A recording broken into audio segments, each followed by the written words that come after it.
Hey super friends, my name is Neil and welcome to this episode 64 of the Get Your Comic Con podcast. We're here fortnightly-ish to bring you a slice of film, TV and pop culture goodness from our studio direct to your listening devices. I am of course joined by my very own boy wonder Martin. Say hello Martin. Hello Martin. How you doing today? Right hen, how are you? Happy Sunday. Oh, happy Sunday.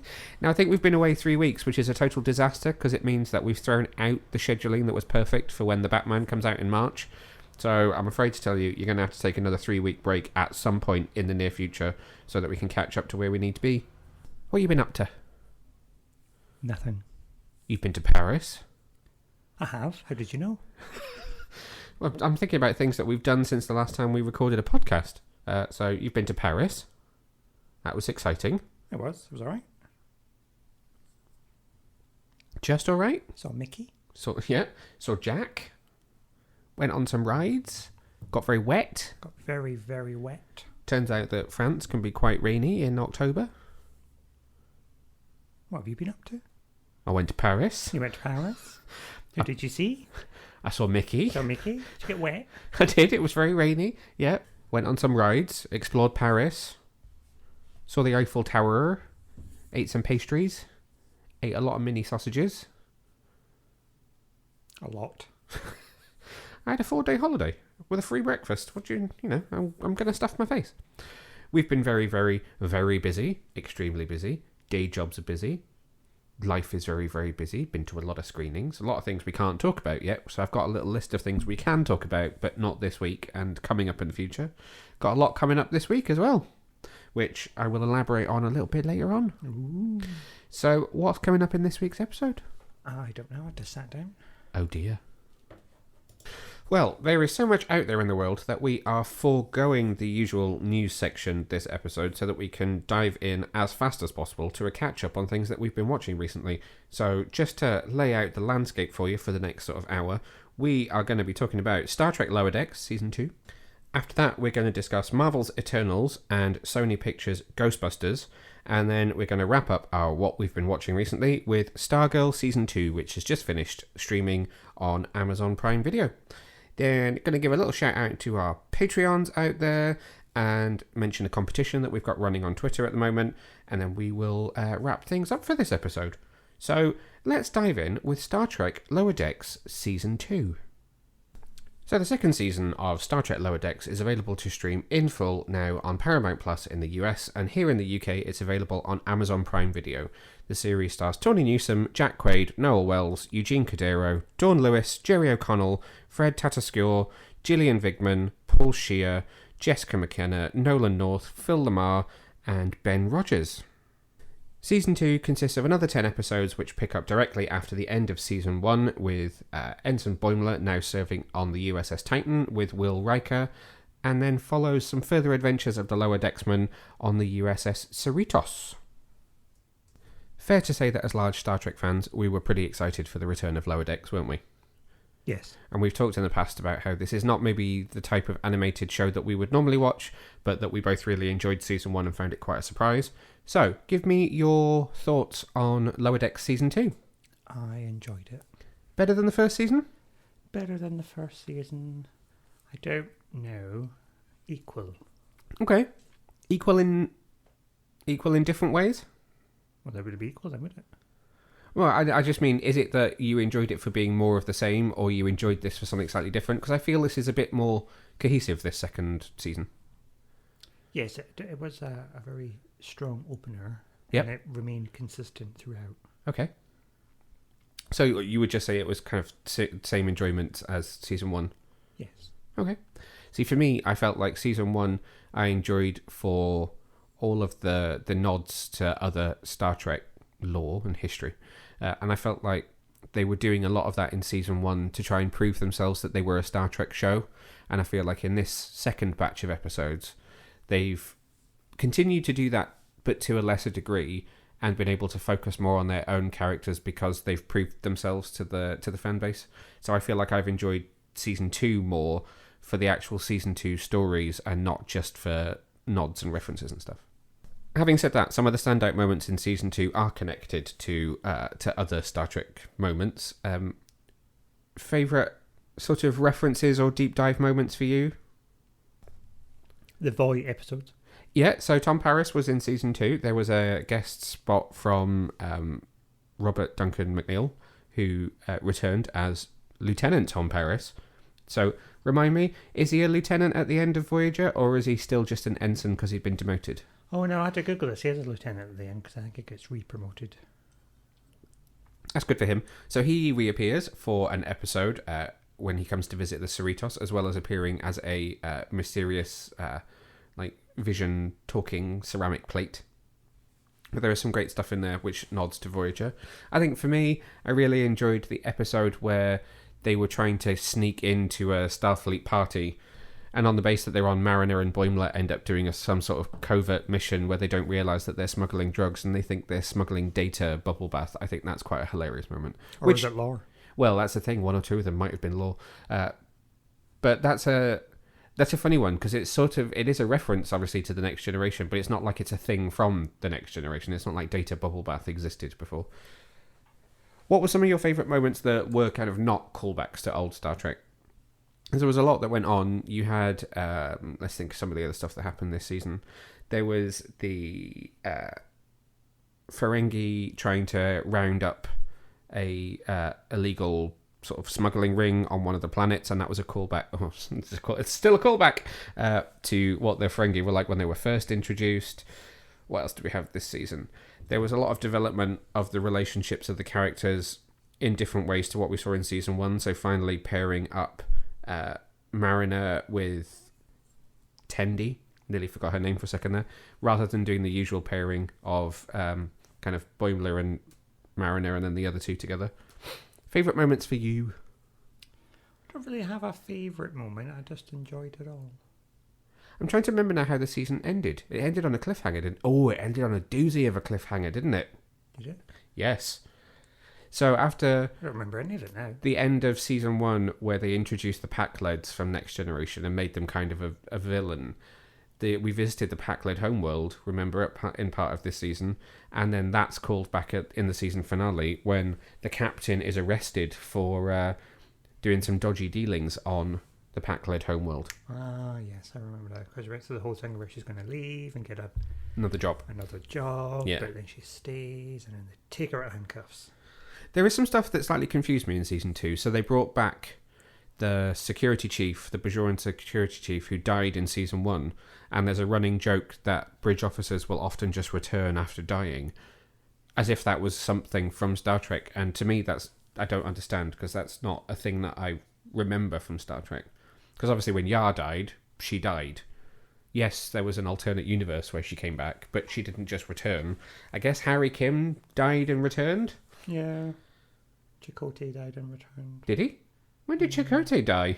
There was an episode where he died. He was technically dead, but then it brought him back. A couple of people have died and returned.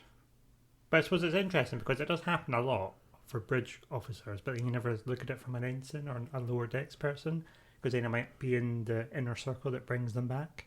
Right. I think that was the joke, and how you can't ask them because it's a traumatic point in their life. Maybe. That was definitely a joke that went over my head, unfortunately.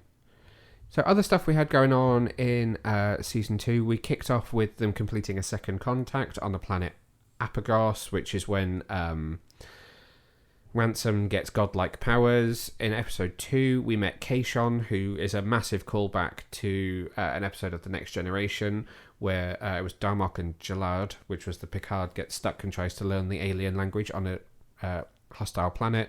Tom Paris appears in episode 3. Episode 4 was the Ferengi with the Mugatu. The Mugatu is a thing from early Trek days as well.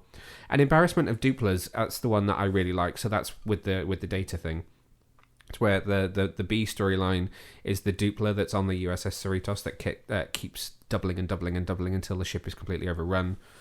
The Spy Humongous was episode 6. So that was where Captain Freeman orders Ransom and Lieutenant Keishon to keep a Pack-led refugee busy because she thinks that he might be a spy. Boimler is invited to join a group of red shirts, and they go about trying to get promoted. The red shirts end up not really liking Boimler's methods, and they think that he's just a bit of a goofball. Then we go to Where Pleasant Fountains Lie. So that's where the Cerritos is hailed by Queen Paulana from the planet of Hesperia, a Renaissance-style society from a planet colonized by fantasy enthusiasts. She asks her son, Lieutenant Commander Andarethio Billups, to help fix an issue with the engines on their ship. Don't really remember that one. That's not an episode I can recall having reread the synopsis.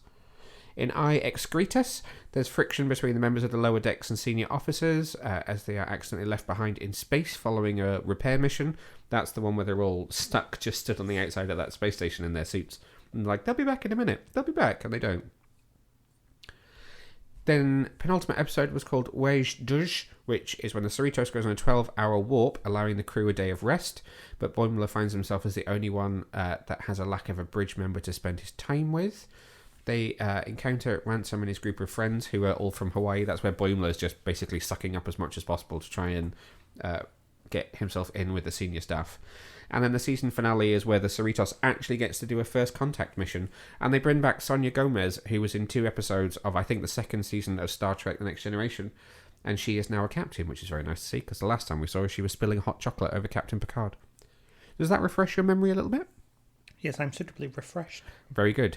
Anything from that stands out to you, or anything that you maybe didn't like so much this season?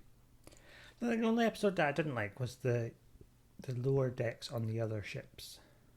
Yes, so that was, I think... Is that episode 9 where we did that? It was somewhere towards the end of the season, wasn't it? There was an episode where we jumped between a whole bunch of other ships to see what the lower decksmen were doing on each one. What was it about that you didn't really enjoy?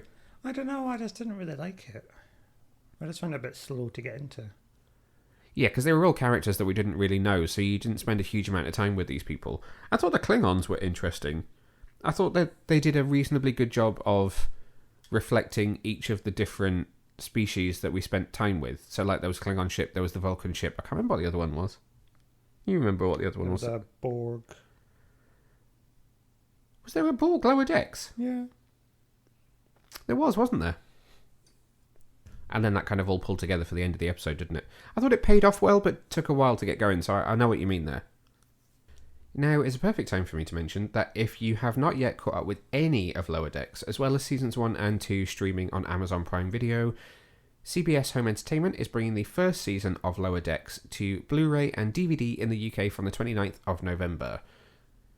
Now, I realise I'm slightly biased because I am a huge Star Trek fan, but the home video releases of these shows have some amazing bonus features. So, Lower Decks has got a exclusive trailer for a film which is teased in the episode of Crisis Point. There is also a bonus feature called Faces of the Fleet, which is a deep dive into the crew of the Cerritos, as well as the producers, writers, and cast of the show. There's Hiding in Plain Sight, which is an inside look at canon and hidden Easter eggs throughout the series, including freeze-frame images and insightful commentary from producers, creatives, and casts. There's also what they call the Lower Dictionary, which is an exclusive look at each of the episodes, discussing just a different aspect of that episode. So for episode 101, it's called Joining Starfleet, where the producers and the crew discuss development of season 1 from storyline to visual artistry. And there's one of those for each episode in the season. So episode 2 is called Alien Among Us. Episode 3 is the animation process. Episode 4 is the main titles. Episode 5, art design. Episode 6, the holodeck. Episode 7 is Division 14. So not everything goes right for Starfleet, and we catch up with Division 14, who is tasked with dealing with all the unexpected mishaps. Episode 8 is called Deck Dynamics, which is a dive into the upper and lower deck dynamics. We've got the music of Lower Decks as episode 109, and for the season finale, it's All in the Family. As the debut season comes to a close, fans can take a look at the evolution of the crew and their relationships over the last year, and how Lower Decks fits into the Star Trek family. There's also a full-length animatic and deleted animatics, which are basically a few scenes from other episodes that were not fully completed and ended up not making it to air. So that is available in stores in the UK on DVD and Blu-ray on November the 29th. There isn't yet confirmation as to when or if the series will come to digital in the UK, so at the moment the only way you'll be able to bring this home is via DVD and Blu-ray. If you want to watch it digitally, you will need to watch it on Amazon Prime Video, which obviously will not come with the bonus features. Anything else that you want to say about Star Trek Lower Decks before we move on? Just watch it if you haven't already watched it, because it's a right good fun. It's a right good fun. Right good laugh. Right royal rump. Okay. So next up, we're going to the latest Marvel Studios movie, which is currently in cinemas globally now, and that is director Chloe Zhao's Eternals. This one stars Gemma Chan, Richard Madden, Angelina Jolie, Salma Hayek, Kit Harington, Kumail Nanjiani, Leah McHugh, Brian Tyree Henry, Lauren Ridloff, Barry Keoghan, Ma Dong-seok, Harish Patel, Bill Skarsgård, and is written and directed by Chloe Zhao. The film follows a group of immortal beings who have lived on Earth and shaped its history and civilizations for centuries when they are dragged back into interfering with human life when the mysterious and evil deviants resurface to try and interfere with humanity and potentially destroy the Earth. So this one for me, honestly, has been a bit of an anomaly. I thought it looked really epic and quite,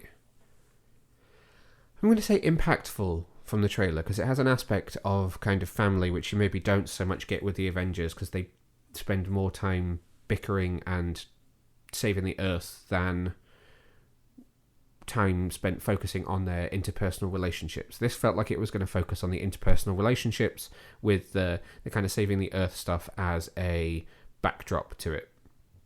And so I was quietly excited for it, and I think final product for me just didn't quite land as much as I hoped that it would, which I will discuss more in just a second. But what did you think about this one? It was alright. It was just a bit long. It's very long, so it's 2 hours and 40 minutes basically, and it splits its time between trying to build those family, or mend maybe those family relationships, as well as explaining their history before getting to the kind of superhero action. So do you think it spent too long setting up the characters and not enough time giving them something to do? Or do you think that giving them something to do ended up being the downside of the film? I don't know. I didn't really see the point in any of it, really. Okay. They didn't really do anything.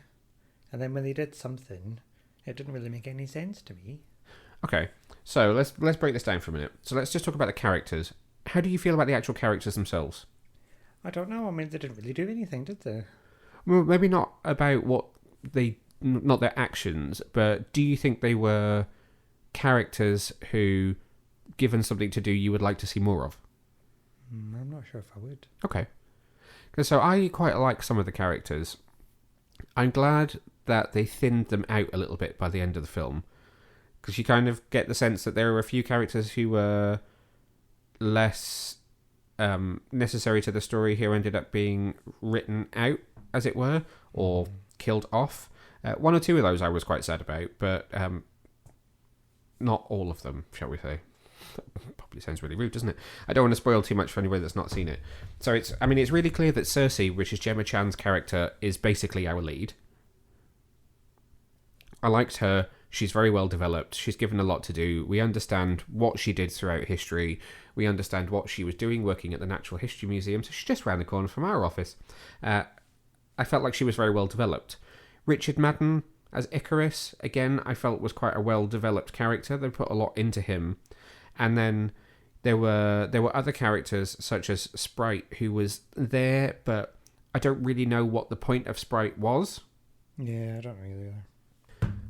I really like the character of Phastos and kind of what he stands for as a bit of positive representation in the MCU, but I felt like he wasn't maybe as fully developed as he should have been, but was well on the way there. Then there were other characters such as Makari, so that's Lauren Ridloff's character, who was the sort of deaf speedster. I felt like there wasn't a huge amount of development given to her. And Druig is kind of the same. I thought he was a really interesting character who I kind of suspected would end up being a villain, who didn't. But then there's some kind of lack of plot development with him that could be interesting in the future. Whereas then I really liked Gilgamesh, who ended up looking after Thena, played by Angelina Jolie, but his character didn't go in the direction that I thought that his would. And interestingly, I felt like Angelina Jolie ended up being really underdeveloped. But then I felt a lot for her character given what she was going through. So it was a bit of a mixed bag. And I'm really intrigued by what they did with Salma Hayek's character, Ajak, because my understanding is that she signed like a Samuel L. Jackson Nick Fury-sized multi-picture deal. So I'm slightly confused by what that means for the character of Ajak, given where she is in this film. And then oddly, given that he's not an Eternal or a main character, I felt like there was quite a lot of plot development for Kit Harington's Dane Whitman. Yeah, I don't understand where he fitted into all of this. I felt like he was really conveniently slipped into this film. So I have to preface this by saying I haven't read any comics with Eternals in.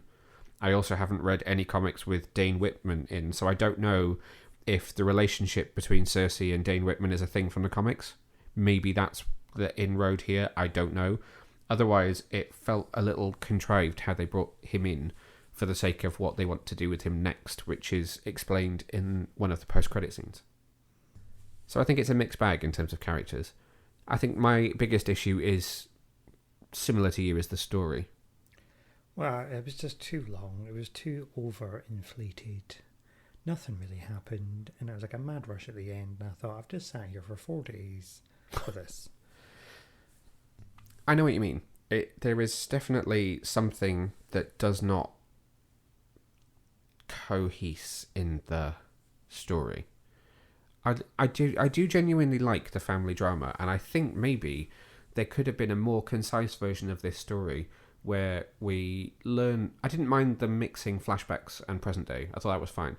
But I think there is a more concise version of this story where you get rid of the big mission at the end and instead just focus on the celestial history of these people, how they came to Earth, how they broke up, and how they come back together. And it could easily have ended on, okay, now we have this big Earth-saving mission. And that could have been like a sequel. Yeah, because there was another baddie that was sort of growing and developing, but then didn't really develop into anything. Did we? I've forgotten that already. Yeah, the weird thing that was sucking all the powers from them. Oh yeah, the deviants. So the yeah. So we is built up this story where the deviants were stealing powers and growing and becoming more powerful and sentient, and then it became something else entirely. They're gone down. Yeah. I also think that there's some really bad contrivance to the plot in general, because I mean the obvious thing that people can say is, where were they during Endgame? Where were they during Infinity War and Endgame? Where were they when Thanos invaded and wiped out half the universe? And they explain that away by saying it's not our mission. We were told to only deal with the deviants. But then, which is fine if that's what they were told to do, and that's what they said they were told they absolutely had to do, so that mankind could develop the way it was supposed to. Then that's absolutely fine. I have no issue with that if that's how you want to explain it away. But then the whole point of this film is that actually they discover that there's something else going on, which is nothing to do with their mission per se, which, because they love humanity so much, they decide that they're going to get involved with and stop. So for the convenience of there being films that you weren't in before we decided to introduce you, it's okay that you didn't step in. But as soon as we have a story for a film that would involve you, we're happy for you to step in. So the whole thing with Ajak, where she was like, we won't step in, but I love humanity, we have to step in, I just found a bit weird, because I thought, well, if you felt enough to step in about this, why didn't you feel enough to step in with Thanos? Another thing about, because that was old Druid's thing where he went to the mountains to help and stop all of them, so where was he then? Yeah, so he had left them all because he didn't want to stick to the mission and wanted to help humanity, but also, didn't. So, I don't know. It's definitely very contrived. But then I think my other massive disappointment with it is that it felt like this really huge global epic story, and it is very global. It goes to many, many different countries, but it didn't feel epic to me at all somehow. No. And I still think you can tell a meaningful family story on an epic global scale. Look at No Time to Die. That's a huge movie, very, very global, and still has an idea of family at the core of it. But something for this just doesn't work. But that's not to say that I didn't like it. I didn't not like it. It just doesn't have enough for me to want me to come back. Yeah. I don't know. I was going to say I would watch the characters in another scenario. I feel like they're going to crop up elsewhere in the MCU now, and that if they were to make a sequel, it would probably be very different to this film. But there's a really sad point to this, which is this is very different for the MCU. This isn't their generic process of introducing characters. They've actually done something different, and it's not really landed. Although to be fair, it's doing okay at the box office, but with reviewers, it's really not landed. So now they'll just go back to using the factory formula because they've seen that when they do something different, it doesn't work. Or will they? Fair play to them if they do continue to branch out, because that's what I would like to see. And we've talked about that ethos before with DC, that DC will do something different, and if it doesn't work, they won't just go back to doing something that does work. They continue to experiment, which is nice, and I would like to see Marvel do that. But does Disney have the balls to not just churn out what makes $1 billion every time? Which I think is a very interesting point. It just worries me that they've experimented and it's not worked, and they'll go back in their box. Was there anything that you really did like about this film? No. End credit scene? Oh, okay, right. Let's preface this. I'm not going to talk about the casting that has leaked. Plenty of people will have seen this by the time they listen to this podcast, but I'm not going to touch on Thanos' brother who is introduced here because I don't understand enough about it, and it's just weird. Let's talk about that other post-credit scene that focuses on Kit Harington's character. Was that not something that maybe excites you about some future MCU action? No. Really? Even having Blade in it? No. Why? Well, it didn't really fit anywhere, did it? It doesn't fit with this, but does it not make you think, ooh, there's a cool dark side to the Marvel Universe that could be coming along here? No. Okay, fair enough. I don't buy that they can do that.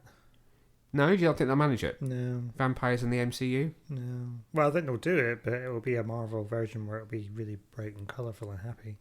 Oh, well, okay. So anything else you'd like to say about Marvel's Eternals? No. Okay, well, Marvel's Eternals is in cinemas globally now. If you have seen it and you would like to let us know what you thought about it, then find us on social media at GetYourComicCon on Twitter and Instagram. You can find me at Neil Vag, and you can find Martin at BoyWonder1989. Let us know whether you enjoyed this film or not, or whether you agree with our opinions. Moving swiftly on to Sony Pictures' Ghostbusters Afterlife.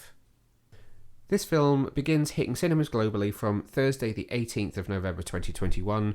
It stars Finn Wolfhard, McKenna Grace, Carrie Coon, Paul Rudd, Sigourney Weaver, Bill Murray, Dan Aykroyd, Ernie Hudson, Logan Kim, Celeste O'Connor, and Annie Potts. I don't actually know what the official synopsis for this film is, According to IMDb, it's when a single mum and her kids arrive in a small town, they begin to discover their connection to the original Ghostbusters and the secret legacy their grandfather left behind. Now, something tells me this one isn't quite going to get the critical mauling that you gave to Eternals. So, your critical mauling, did it? Well, you basically dismissed it and said move on. Did I? Yeah. Oh. That's fine. If you didn't like it, you didn't like it. It's just not for me. Yeah, I don't want you to lie and say that you love something when you didn't. So, anyway, Ghostbusters. Tell me what you were thinking about this film before we went in, because I don't think we've covered this one very much on the podcast. Were you anticipating this highly? Were you interested? What were your feelings pre-screening? I was about is it needed? Okay. Can we not make a new film? Yep. And your feelings afterwards? I quite enjoyed it. Yeah. Me too. I was interested surprised to see what they could do with Ghostbusters, and I was excited because it's Jason Reitman, who is the son of Ghostbusters creator Ivan Reitman. So I kind of really wanted to see what he would do with it, having grown up with the franchise as a child. Both he and me, that is. And I was pleasantly surprised. I really, really enjoyed this film. How do you feel about the setup of this film compared to what they did with the kind of the female-fronted Ghostbusters in 2016? So am I right in thinking that we've just sort of decided that the female Ghostbusters were an offshoot and a different story and a different reality? That's what they've done with comics, yeah. In terms of Ghostbusters comic books, they did a huge crossover event where they brought over animated version with original movie Ghostbusters and female Ghostbusters. It's sort of like a Ghostbusters multiverse, like it was an alternate timeline. Yeah. And this film, interestingly, this film felt like it wrote back to Ghostbusters and almost wrote over Ghostbusters 2 in a way, because they didn't do anything that really referenced Ghostbusters 2. No, they didn't, did they? No. And I'm going to say now there'll be some mild spoilers for this, not some huge spoilers. We don't want to mess the whole thing up because it's obviously not even out yet.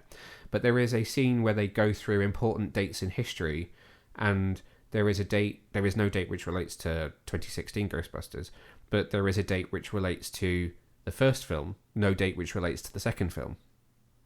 Oh, yeah. Again, I'm not suggesting that they're trying to write over Ghostbusters 2 as if it was unsuccessful, but it just interestingly seems to have more ties to the storyline of the original than it does to the sequel.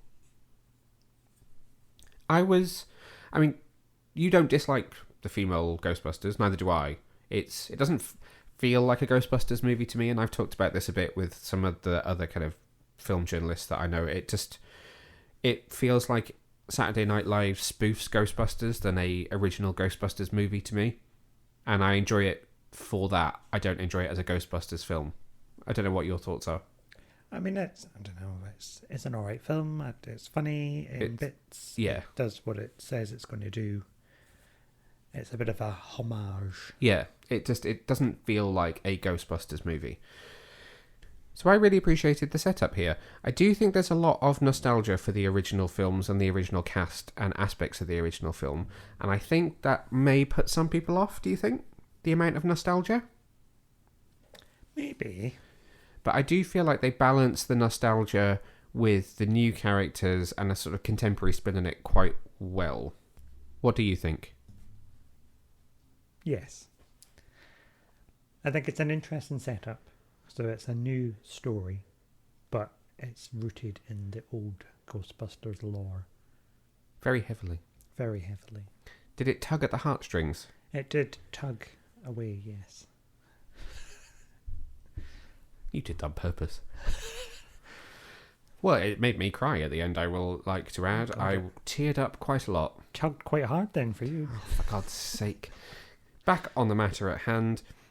So, interesting story, and it's difficult to talk about this one without... I don't want to spoil anything. I need to choose my words really carefully. So I think they've made some points relatively obvious in the trailer, in that the family that moves to this old farmhouse is related to one of the original Ghostbusters. How did you feel about that family connection? It was interesting because you didn't really get any of that in the original Ghostbusters. But then why wouldn't he have a secret family? Well, exactly. And we don't know how secret they are when it kind of falls in the timeline. But presumably not long after Ghostbusters 2, the particular Ghostbuster at hand had a family. How old? It didn't say how old she was. No, we never really got how old the mum was, only how old the kids were, in that he was 16 and she was... So that's Finn Wolfhard's character.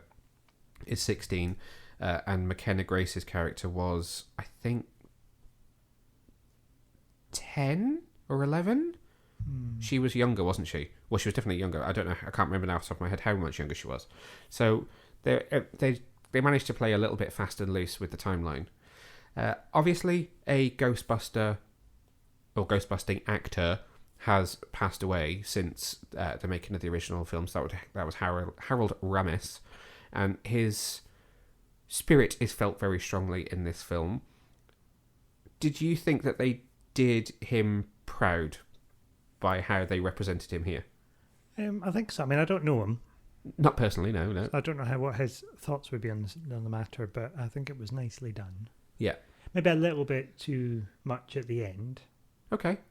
I would like a little bit less, because it was sort of like, okay, you've made that point now.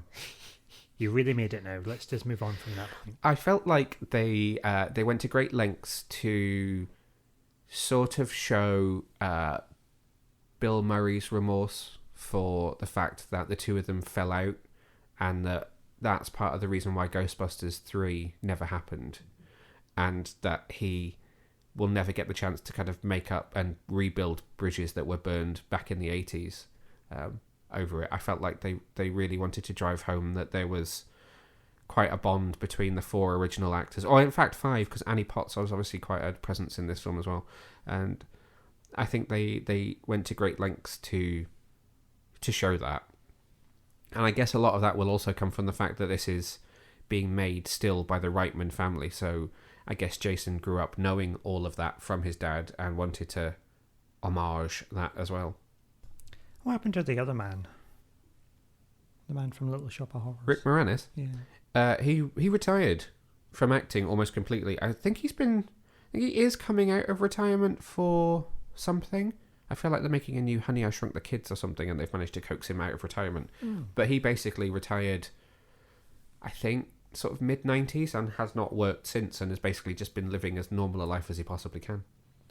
So I guess maybe they didn't try and coax him back for this. I mean, Sigourney Weaver isn't really a presence in this. She's on the cast list, and it was confirmed months and months ago that she was in it. But it's kind of a weird point, isn't it? Because this is one sort of minor spoiler, but she doesn't appear in the main body of the film. She appears in the end credits.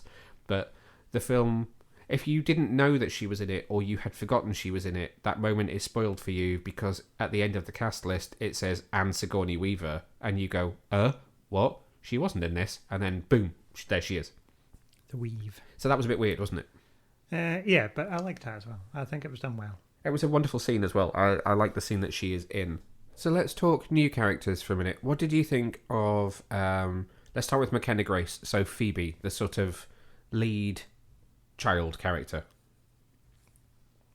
I liked her. Okay. She was quirky. She was quirky, yep. I thought she did it well. She did, yeah. She played it really well. So did you recognise the actress? No. So she's young Captain Marvel from Captain Marvel. She was in an episode of Just Beyond from Disney Plus that you saw me watching the screener for a little while back. She's also young Sabrina in Sabrina. Oh, yeah. She's Judy Warren, the daughter of the Warrens in the Conjuring universe as well.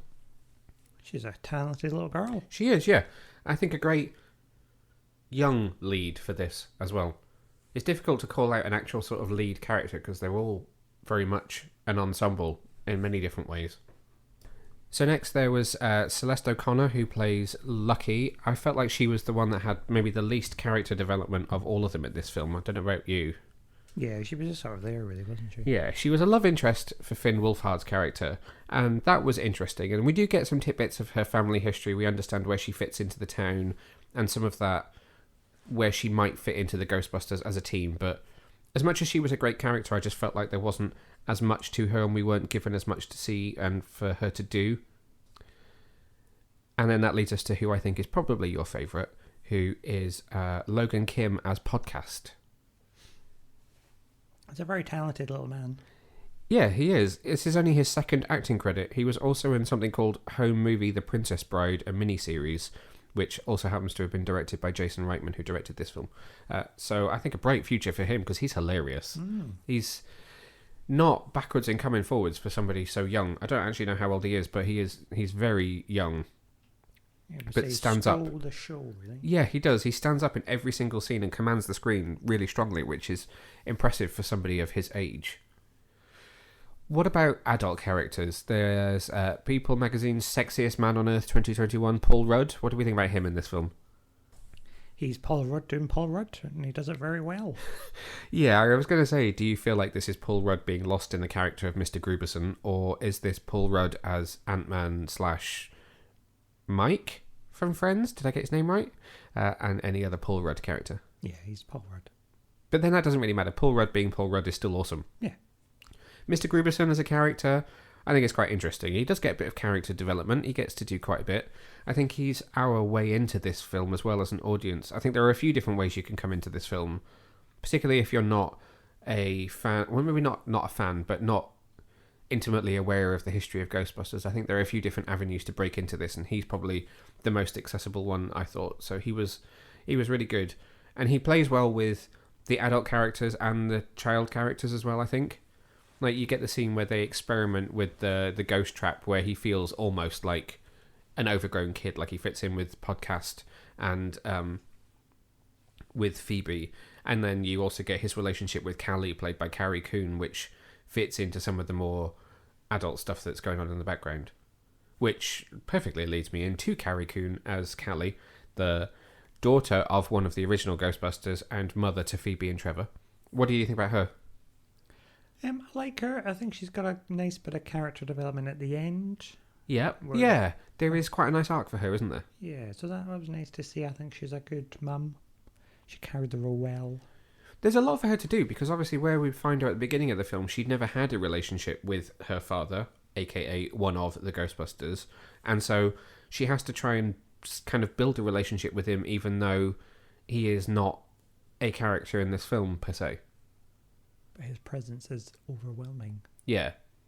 But I think that they play it really well, and I think she plays it really well as well. I think the kind of the way she's very defensive about the fact that something has happened in her family, but there is also a lot of history there, I think plays very well. And I like her emotional journey from the beginning to the end. I feel like it has a very well realised arc to it. I would agree. Is there anybody else in the cast that we need to talk about here? I'm not sure that there is. Mimo. I was about to say, revelation for me that Annie Potts as Janine, the secretary from the original Ghostbusters films, is Mima from Young Sheldon. That blew my tiny little mind, that did. Did not know that whatsoever. She's also the voice of Bo Peep from Toy Story. Is she? She is the voice of Bo Peep in Toy Story. Well. There you go. Second revelation for you there. How mad is that? She is a chameleon. She certainly is. Brilliant actress. And a nice way to tie this film back to the original Ghostbusters as well, I think. I wanted to talk about special effects in this, just because obviously it's not a summer blockbuster, but it's a winter blockbuster.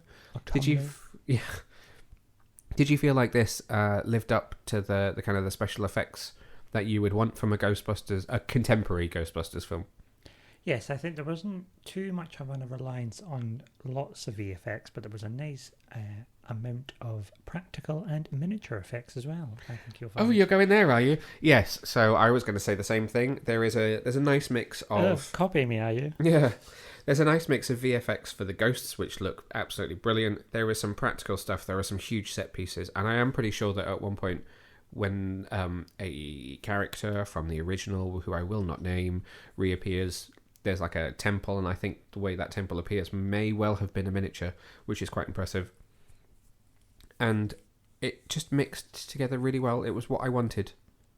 Yes, it was a blending of genres, and again, it harks back to that nostalgic feel of the original film. I feel like you're taking the piss now. And we're bringing in the old and the new to create something that's rather special.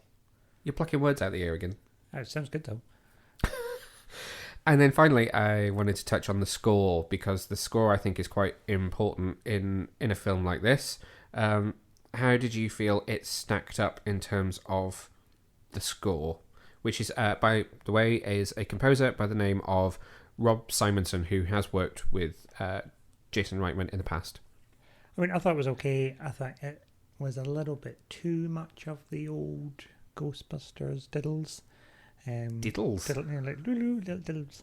But every so often I thought, we don't really do it there. Maybe have something else that's not that. I was glad that there wasn't an over-reliance on the theme tune. The theme tune only appears the once, and it's right at the end of the film. So that I felt like we had to earn hearing the theme tune, which was great. It wasn't just like we're going to slap you in the face with that right at the beginning, and this is going to be like, these are the Ghostbusters. They had to earn that, which I liked. I have to admit, throwing a phony and saying, "Who got a call?" I'm not sort of intimately knowledgeable on the score of the old films. I don't think I've ever really sat down and listened to them on their own, so it didn't slap me in the face that they were recognisable themes, but I guess they were callbacks to that original soundtrack then. Yes. Okay. Anything else that you want to say about Ghostbusters before we wrap up? No, I think that's probably it really. Recommendation with 1 or 2 thumbs? Oh, I'm going to say 2 thumbs. Well, very good. 2 High thumbs praise. and a big toe. So Sony Pictures Ghostbusters begins its global rollout in cinemas from Thursday, November the 18th, 2021. Last up for this episode is the second season of DC Comics and Warner Brothers Television's Stargirl. If you're in America, then the season aired on the CW and is available to stream on the CW app. Here in the UK, it's streamed on Amazon Prime Video, where you can find both seasons 1 and 2. Season 1 is also available here on Blu-ray, with season 2 to follow in the coming months, and both seasons 1 and 2 are available to purchase on iTunes. Season 2 once again stars Brec Bassinger as Courtney Whitmore, Angelica Washington as Beth Chappell, Trey Romano as Mike Duggan, Amy Smart as Barbara Whitmore, Luke Wilson as Pat Dugan, Yvette Monreal as Yolanda Montez, Cameron Gelman as Rick Tyler, Meg DeLacy as Cindy Berman, and adds to the cast this season, I'm going to have to find him, Nick Tarabay as Eclipso, and Jonathan Cake as the Shade. Calippo. It's not an ice cream. So season 2 follows a whole new story. It's subtitled Summer School and kicks off with, I was about to call her Brec, Courtney, calling her by her real name, having to attend summer school in Blue Valley, which is quickly sidelined when the Shade arrives in town, who is then followed by the arrival of the big bad Eclipso. The season consists of 13 episodes. So, unlucky for some. What did you think of season 2? I thoroughly enjoyed it. Yep, me too. It was a lovely mix of high school teen drama with mystical superhero happenings at the same time. You're full of buzzwords today. I feel that we are taking on a teen journey, but also development of the wider Justice Society of America. So would you say you preferred this to season 1? I feel like you enjoyed it more than you enjoyed season 1. I enjoyed series 1. I'm not saying you didn't enjoy series 1, but I think you enjoyed this even more. Well, you're just insinuating I didn't enjoy series 1. Okay, how do you feel about this in comparison to season 1? Well, I quite liked it. I mean, it's just a continuation of series 1. Do you feel like it's a continuation, or do you think they built on it? Isn't that what a continuation is? Well, no, I mean, you could say it's more of the same, or you could say it continues to get better. That's what I'm trying to gauge whether you feel like this is getting even better as we go through season 2, or if it's just consistent with how much you enjoyed season 1. I would say it's a mild crescendo. Okay. We're building. What are we building to? The Justice Society of America. Okay, you think there's still more development to come from the society as a team? Well, yeah, they're not really I suppose they still don't team. feel like a hugely cohesive team, do they? No, they're still learning. They're still growing. Yeah, there was the big fight at the end of season 1, and I feel like there is sort of a big fight at the end of season 2, but those moments are still individuals fighting at the same time more than there being sort of a team approach. So I get what you mean. I think something that intrigues me is I feel like season 2 went, for this program, probably quite dark, and I wonder how people will feel about that. It was very dark, and it's very gruesome. It's Calippo. I mean, he's very dark. Calypso. That's what I said, Calippo. No, Eclipso. Yeah. Stop it. You're making me get it wrong now. It was, and they tackled some really serious subjects, particularly the episode where Eclipso goes after Beth and really goes for the sort of the race route. I was surprised and impressed by how it handled that. And I realised that I'm talking about a show that is executive produced and show run by Jeff Johns, and that comes with its own connotations about how you want to talk about race, given all of the Ray Fisher stuff. But ignoring that and focusing on what he's done with this show here, I felt like it was handled really tactfully and really well. Well, there's some really heavy storylines in this series. And I think something that hasn't really been picked up on by the press as well is the fact that it really tackles child abuse when it comes to the backstory of Cindy Berman's character.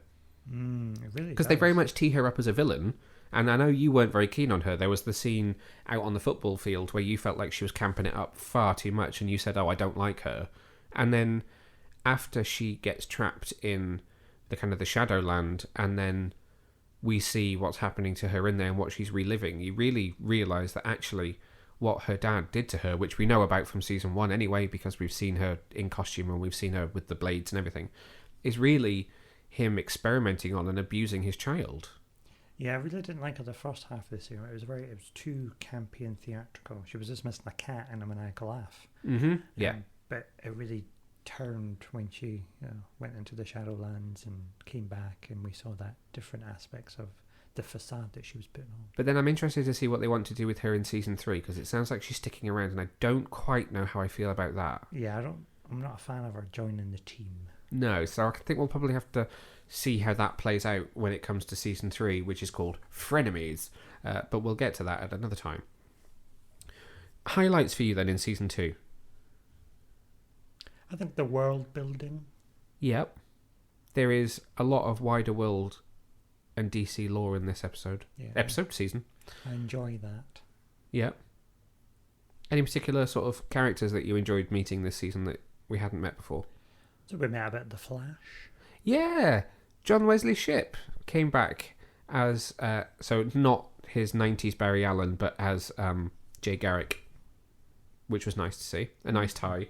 Never explained whether he is the same Jay Garrick from the Flash TV series, or if this is just another Earth's Jay Garrick that he is also playing, which was nice. It never felt like it was forcing a connection with other parts, but there was a nice organic connection. Yeah, that was nice. I'm interested to see what happened with Starman and how his story has progressed.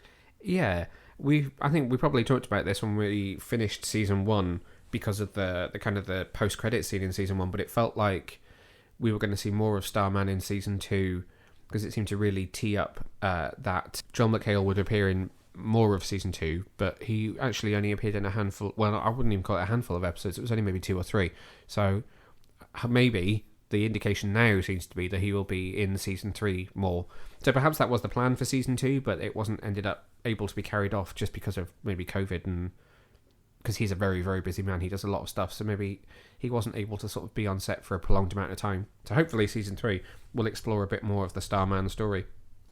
Let's just talk about Milo Stein for a second, shall we? Who? The young Eclipso. Oh, the little boy. He is a revelation in this programme. He was bloody creepy, wasn't he? He is absolutely brilliant. His scenes were so creepy. And yes, he's a little child, and it's maybe not too hard to make a little child appear creepy, but he really carried it off well. And he's in fact he plays Eclipso more than Nick Tarabay. Like, he's easily in more scenes than the actual fully sort of made up Eclipso. Did you like that? Yes. Would you like to see more of the sort of full Eclipso makeup? Maybe. Ivan Ooze. Yeah, he was a bit Ivan Oozy, wasn't he? No, I think it worked out well. What they were doing, he was more sort of sinister as a little child. He was, wasn't he? It was not what I expected, but it worked really, really well on screen. I'm forgetting, of course, that we also had Issa Penarejo as Jade, daughter of Green Lantern, in this season. And she was, again, probably a bit less of a presence than I thought she was going to be, because she was in it at the beginning and then disappeared for much of the season, but has some strong ties to what they're going to be doing in season 3. What do you think of her? I don't know. I mean, you don't really get to see a lot of her, really, do you? No, I suppose we don't have a great impression of who she is, but I think in terms of an introduction, it worked quite well, and there's a trajectory to that story which seems like it could be really interesting. Was there anything about season 2 that you weren't a huge fan of? No. They did some great stuff with Solomon Grundy. Yes, again, heartstrings were being tugged there. There was some pretty intense stuff around that for Rick Tyler as well, obviously, with his connection to Grundy and how that impacts on, what happened to his parents and living with his uncle, etc., etc. But actually, another thing that I think, because it happened quite early in the season, easily glossed over, is Yolanda's arc this season is quite heavy as well, dealing with the fact that she feels like, she's the only member of the JSA that can kill, having taken out Brainwave last year. That impacts on her really heavily. So I think a lot of those stories make sense that it went to a darker place this year and ends in a much lighter place now to go into season 3 for Frenemies. Frenemies. With Tigress and Sportsmaster moving in next door. Yeah, that'd be interesting. Hopefully more of Artemis as well. I think, so you could kind of argue, if you weren't so much a fan of this season, that it forgot that it is like a Goonies 80s teen action adventure, which it very much was in season 1, and this showed something much darker and much more heavy, but I think still equally as successful. But then it seems to remember it at the end, and I feel like next year might be a little more comedic and have some more of that kind of fun adventure to it. I don't want to say it lost the adventure this year, because it makes sense that things were difficult for them as a consequence to season 1, but I can also see how you might have felt like it lost the adventure this year. Because it went dark. Yeah. Did I just ask you if there was anything you didn't really like, and did you say no, there wasn't? Yes, I did. Okay. I don't think there was anything in particular for me that I didn't really like either. I love that they they stuck with the 13 episodes. I hope they continue to stick with 13 episodes moving forwards because it's much more concise. There wasn't particularly much filler this season. Yes, I agree. I prefer a shorter series. Yeah, it works well. Special effects. What do you think about special effects this season? Because it was a marked improvement when it was obviously a DC Universe show, and we commented in the past that it looks much better than, say, The Flash, and then we've since then had Superman and Lois come along, which is really cinematic in comparison to the rest of DC TV. And so there was obviously concerns with Stargirl being a CW show in the US this season that it would be impacted by that. Do you feel like the CW impacted season 2 at all? No, I don't think it has. I think they've maintained the standards that have been set when it was on DC Universe. I agree with you. I wasn't really concerned. I mean, there was part of me that thought, I wonder if things might change. But the fact that we knew that they were still going to shoot in Atlanta, I think it's Atlanta, it's Georgia definitely, where the set is for Blue Valley. The fact that that wasn't changing, that the kind of the special effects companies involved weren't necessarily changing, and no one behind the scenes changed. It was purely where you would watch the show that changed. I had high hopes that it would continue to be as it was, and it completely was. I can't really fault it at all. So I'd say possibly up there with Superman and Lois as my favourite of the shows on CW this year, I would say. Very good. I think that's all I want to say about Stargirl, unless there's anything else you want to say. Again, if you've actually watched season 2, get in touch and let us know what your thoughts were on it. You can find us on all the usual channels that I mentioned about 20 odd minutes ago, and let us know what you thought of season 2. Which brings us pretty much to the end of this week's podcast. Dun, dun, dun. Dun, dun, dun. I just wanted to shout out to the fact that we have finally pulled our finger out and started creating some quite cool content for our patrons over on patreon.com/GetYourComicCon. Hello, patrons. We now have a almost weekly, so maybe I should say weekly-ish, much like I say fortnightly-ish for this podcast, Patreon exclusive podcast. We've covered a few topics from fandom through the 2011 Wonder Woman pilot. This week we were talking about the upcoming first issue of DC Comics Batgirls. So that podcast is, well, at the moment it's only been me, but the idea is that it will be a different member of the team every now and then who will drop in to do a 5 to 10 minute podcast exclusive deep dive on a topic of their choice. Everyone has suggested that they are interested. It's just I'm the only one that's actually recorded anything so far. Will you be joining us for an episode? Will you do an episode? Me? Yeah. Oh, I don't know. Just you and a microphone for 5 to 10 minutes talking about a subject of your choice? I mean, I do that every day.